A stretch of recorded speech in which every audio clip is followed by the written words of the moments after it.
MACT here, and we have Mano from Maryland coming here to help me out, come and get a visit. So we're going to go over this Ford Edge. This is a 2016 or something like that, and it is of course a titanium all-wheel drive 3.5 liter, and of course we're going to go over and look at it here. So Mano, you might hear him talking a little bit, but for the most part it's probably just going to be me, because you know, he basically said he's got a face for radio, so we'll just go with the voice then. But this is that 2015, so we're going to take a look at the hood here and pop that open. Alright, first thing I noticed with the new models, we get the actual struts. Been thinking about doing that with mine, but you know what, I'm just going to stick with the prop rod here. But we do have the 3.5 is what this is. Of course it uses the same 520 motor oil, but it does use the what kind of coolant they call that now, Mano? Orange. They're using the Ford Orange coolant, vice the green that they were using before. And for Andrew Jewett, Canada. Guess what? Yes, Canada. Yay. I gotta love it. Now we got the maple leaves out of the way. One thing I do notice that they did, you see that back down there? This is a new model, this is a new platform, so they have changed it, and it does look like it might be a little bit for the better, but maybe not. But the PCM has been moved down to the side down here. So you see this PCM right here? It used to be back up here under the firewall. It is no longer there. It is now on the side of the strut mount, which is interesting all by itself. But that is where they mount the PCM. Makes it a little less protected, but maybe they got some good seals on there. And of course GM does the same thing. So we'll see how the longevity of this PCM is. And the motor mount is definitely... I'm going to say this motor mount, what do you say? Is it probably a fluid filled? Definitely. This is a fluid filled motor mount that they placed on here. Vice the old rubber motor mounts for the 1.5 refresh and the first generation. So we do have a fluid filled motor mount that's here on the edge, and I can't really see what the other one is going to be, but it's buried down in here behind and underneath the air box. So again, we got some quick connects here for our main junction box, locking levers here and everything on it, and then of course our air box here with our resonator. Wow, look at that, folks. Look how big that resonator is. That is just a tiny little thing. It's like a little baby resonator. That is given birth. That's just a little tiny resonator. Wow. And of course, this is part of the air intake here. What do you think this thing is? Might be part of the air resonator too. Part of the air intake that we have going on. Alright, coming back onto it, washer fluid fill and everything is here. We do have, of course, all our headlight access here, soft rubber caps, which would probably make it pretty easy to actually access that. We got our AC lines, high and low right here, that we can have direct access to, which is pretty convenient as far as dealing with that. Then our engine oil. Of course, we have our two fans that we have right here. And of course the radiator line that goes through. Standard throttle body. Looks like it's a little bit of a redesign there, and the brake fluid reservoir has definitely changed. So we were discussing the battery, and the battery of course is the smaller battery, and this 3.5, it does not have remote start. And of course, if you look down in here, there is another hole, so you can, on these 3.5s, add a group 65 on here and upgrade your battery if you want to. Go ahead. So this is the air filter. And it's just a standard paper filter. Hey, got better hands than me. Look at that. It's pretty thick. It's all glued. It's factory. So this is a factory air filter. It's not even got many miles on it yet. 7,900 miles so far. Yeah, so it's got plenty of time to go. But this is the air filter. And we're just trying to figure out where the mass airflow sensor is. But we haven't been able to find that yet. It might take a while. I'm thinking there's something there, but you know, it's something we have to do. Again, this is a 2016, so not real familiar with that. Him and I are both first and 1.5 generation Edge owners, so we're just sort of looking at everything that goes in line with trying to figure out how this thing is all hooked up and how the mass airflow sensor works. But overall, a little bit different system, but we're happy to take a look at it and see what's going on. Well, as we say, these have basically HID lighting, or is this? Nope, this is halogen. It's not HID, so amazing. A titanium with halogen lighting? Must be the lower end of the titanium, yeah, then. It doesn't have auto headlamps. So, no auto headlamps. It does have the LEDs on it. The signature LEDs, yeah. And apparently Hankook is the brand of tire that they throw on there. They're noisy. And, brake caliper bracket holders here, folks. Something totally different. So, our 2015 Plus has got the spring clips on the back of the brake caliper pads. So that is something that has been changed also on the Ford Edge. And of course, yep, they stuck with the aluminum wheels, which is good. They've gotten rid of the chrome clads. As you all know, I don't like chrome clads, right? And these wheels look good. Yep. And again, brake caliper brackets, as with all things, you see they got the spring clips on them now too. Look at that. Got those spring clips. So we have a totally different beast as far as doing our brakes now on our Ford Edge for the 2015 models. And of course the rears are all LEDs. Yep. Looks like it. Looks like we have LEDs for the rears. And then auto opening, and they have changed the power motors, have they? Yep. Look at these big struts right here now. Okay, look at these things. Those are some big struts that we're mounting on here.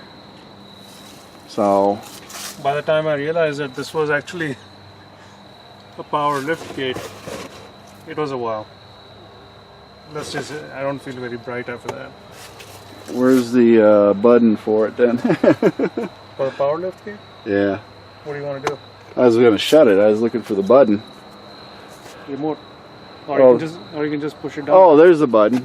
Here's the button. There we go. Or even if you just push it down, it'll go the rest of the way by itself. Oh, okay. So it's not activated. It's activated by pulling it down or hitting a button, which is completely different than the older ones. And look at this. Let me demonstrate. So we're gonna Don't try to pull up on this, folks, because it takes a lot of effort if you do it manually. Oh, okay, now it's not doing it. Never mind. Oh, It worked before. okay. And looks like the rear windshield wiper is just a little flimsy thing. Look at that. Bends over like a horseshoe. Hopefully it cleans the glass better by So being flexible. yep. So we'll see how that works in the long run for a lot of the owners. And changing it is pretty much the same thing, I think. Nope. You're going to have a totally different critter to change this windshield wiper too. It's a different system from what it looks like. But still have the rear view camera and everything. And of course is the titanium all-wheel drive. So you say these hand cooks are pretty loud going down the highway? They're loud, definitely. If you turn the wheel in a parking lot, they're noisy. It feels like, I don't know, an airplane landing. Oh, okay. When you're driving down the highway. So they're pretty loud then. They're pretty loud. I'm surprised because OEM is supposed to be quiet. Huh. It's not. Well, I personally have never really liked hand-cooked tires. I consider them dump truck tires for the most part. My own opinion, but I've never liked them. There's better tires out there, I feel. The Michelins, of course, are the top line, but you got a lot of other tires out there. The Pirelli Scorpions seem to be pretty well rated for a lot of that stuff. And the problems they had early on with the 2011 Plus was because of the wheels, not the tires so much. When they had leaks, air leaks, it was because the beads weren't able to seal properly against the 22-inch wheels. Okay. And they would rust. So once they got a good bead going, there was no more problem with the tire. So the tire wasn't the issue, it was the wheel. The 22-inch. So, well, the 22s, and these are 20s probably. I want to say they are. Let's take a look. Where's the aging eyes? Probably here. You see it? Yeah. There it is. 245, 55, 19. Okay, so they're 19s. These are 19-inch. Okay, so they're right between the 18s and a 19 I can accept. I don't know about you, but it's fine. A 19 wouldn't be bad. I mean, I got the 18s on mine 2011, and I think the 19s is probably going to fill the wheel well up just a little bit better, but we're not getting into real expensive tires yet. Yeah, definitely not. Okay. 20 inches. 20 inch up. 22 is very expensive. Yeah. So this is a good compromise for tire size for the Ford Edge, and you know, the 18s of course are probably the same price comparably to the 19s, but I do like. Yeah, my personal driving experience just does not like these tires. Does not like these tires. Yeah. I mean, they may perform well, wet, dry. I'm not saying anything about that, but as far as noise, don't buy these tires. Oh, okay. So there you have it, folks. Hand cooks are pretty noisy tires as far as that goes. But as far as the ride and handling, was it pretty good? It's all-wheel drive. Yeah, it was fine. But again, I didn't have a chance to test it because everything's dry right now. Okay. Standard 3.5 pep, or did it seem sluggish or normal? I felt that the transmission shifting was not as good as the 2007 that I had. Okay. The power is there, and from the way it delivers the power, I knew it was 3.5 without opening the hood. But I was not happy with it, let's put it that way. Okay. Because I feel the 2007, which I have with over 100,000 miles on it, is quieter, it's more responsive. Granted that I have done some better maintenance on it than this probably ever will get as a rental car. Oh, well, now, come on. As a new 2016, it should work a lot better. Lou started out of life as a rental car. Yeah, but then you take care of it, right? Yeah, but, you know, and the Orange Crush was a rental car. Again. You know, so... You made the difference. You know, I could end up owning this thing in the future. You know, it might be my next car. So you want me to really break it in before you just buy it, hammer it, because I'm sure everybody drove my Edge like it was stolen. You know. All right. Well, now that I have your permission. I'm pretty sure. You know, we all drive our rental cars like we stole them, right? You know. That was also one of the reasons I actually paid for this, because I was getting a much better deal on a Ford Fusion. But this way we have a chance to show you what the Edge actually looks like, and I can give you my very short-term impressions of what it drives like. What did they put on the windshield there? Is that something you put on there? I did not put anything on. That thing there? Oh, that.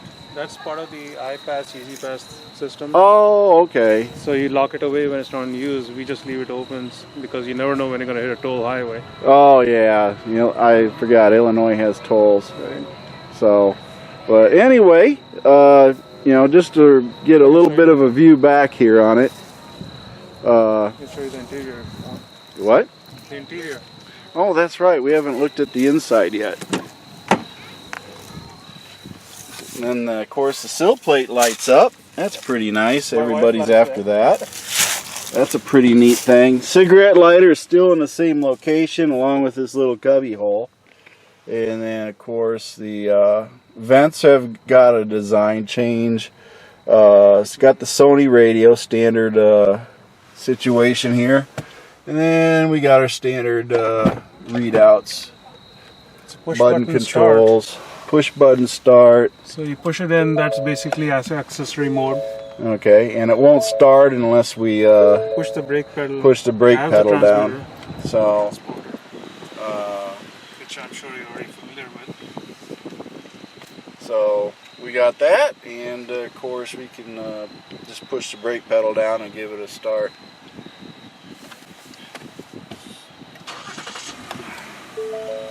And there we have it. Tells us everything that we need to know. And of course, pretty standard interior. Shift levers and everything else. They do have a little bit more of a sleek design on that. But overall, it does look like, you know, interior. The update on the interior doesn't seem like it's that terribly difficult. So, you know, some people ask me, how do you get the glove box open to change the air filter? So I'm going to take a gander at that real quick and we'll see what we got. This is where the screws are. This is the first one, and that's the second one for your 2015 plus cabin air filter. Once you do that, you can then take this whole thing off and pull your air filter out. Also, down here, you see this hole right here? It does have the smaller one, and what we got here is this little rivet right here, fits into there and then pops up in there. And then, of course, we have these tabs here that you have to push these tabs in, push them up and in to get these to clear.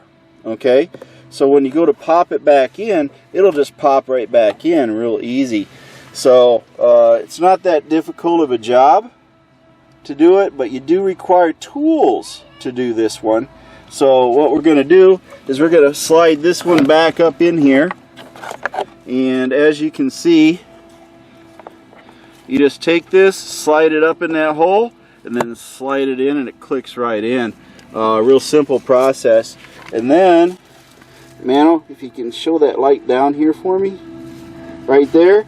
Okay, as you see, real simple. Just close it, folks. That's all you got to do, and it slides right back in.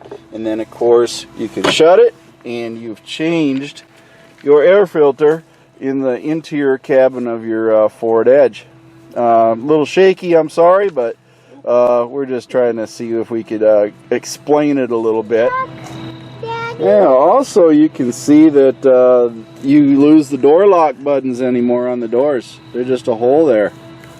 Pretty interesting, isn't it? And then of course we have electronic parking brake now, and that's a button on the inside, isn't it? Just hit the bottom left of the shifter. There you go. That's your electronic parking brake. You no longer have that lever down there. So that's your electronic parking brake. And so this is no power steering reservoir, folks. So therefore, we don't have to worry about that, but there is no power steering pump either. So this is electronic steering on this Ford Edge.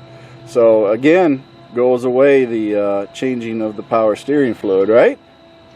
So we don't have to do anything with that, I guess. But with that, you'll get an electronic steering control module in the steering column, and you'll still have a steering rack because you still need physical parts, yeah, to steer the wheels. So you'll still have all the mechanical connections, but you'll have inputs through the steering wheel that will tell it when to turn and what to do. All electronic. So all electronic, folks. Imagine what that will cost to fix. And Ford Fusions originally came out with that feature, and they had a bunch of problems with it, a bunch of failures in the steering control Initially, module. right? They sometimes still do, even in the new models. But yeah, widespread in I think 2008 and some other model years. Okay. But overall, we don't want to give up our Gen 1 and 1.5, right? Not yet. Not yet. Okay. I don't think Ford did a good job of programming the powertrain like they should have. So, my again, personal opinion. Well, yeah, but I don't know. Do you think it changed with the 2.0 or the 2.7 sure maybe? It did, because their premier line is a 2.7, okay, then the 2.0, then the 3.5. That's the way I feel about it. Yeah, I get the idea. This 3.5, they just threw what they had left on the shelf at Absolutely. the 3.5. They didn't put a lot more engineering effort into the powertrain operation of the 3.5. I think it's all pretty much tuned to the turbos. Yes. So this 6F50, Correct. or 6F55? 55 goes in the 2.7. Okay, so 6F50 is still in here, but I bet you anything it's tuned to the 2.0 and the 2.0 probably, 2.0 Right. turbos, and the 3.5 was like an afterthought. Absolutely. So, you know, we got the actual shifting that is probably more in line with the 2.0 turbo, and that probably translates to a little bit on a sluggish side for the 3.5. If you're on a roll, let's say you're doing 55 or 60, and you punch it, you will not like the response at all. I'll guarantee you that. And there were only 2 of us in the car, and I expected a lot better, because I get a lot better when I drive my 2007 around town at the same way.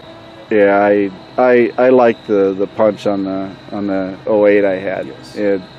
It for some reason it just wanted to go. Yeah. But even my 2011, it feels a little bit more on the sluggish side. It needs a little tuning. Yeah. So, but since I'm driving 75 or 80 with it all the time, I'm really not punching anything. So, and there ain't much left to punch once you're hitting 80 mile an hour anyway. You're pretty much done. So, anyway, folks, Manoran's here with me. We're together. He came back from Maryland, so I think we got to go get dinner, don't we? Yep. Yep. Time to go eat. The little one's been trying to tell us that for about 30 minutes now. Yeah. She gave up. CB gave up trying to drag us out. Mom's gave up on us. So, MACT Ford Edge and Manoran. And Mano's here with me, and of course we're going to go ahead and, see y'all later. But I'll post this video up for y'all to see, pretty much raw and uncut. It jumps around a bit, but I hope you liked us talking about the Ford Edge. And what do you got to say, man? Thank you for putting up with us. All right. And do you look forward to helping more people on Facebook? And every day. All right. We always like to have everybody there, so we really do appreciate that. So we'll talk to y'all later.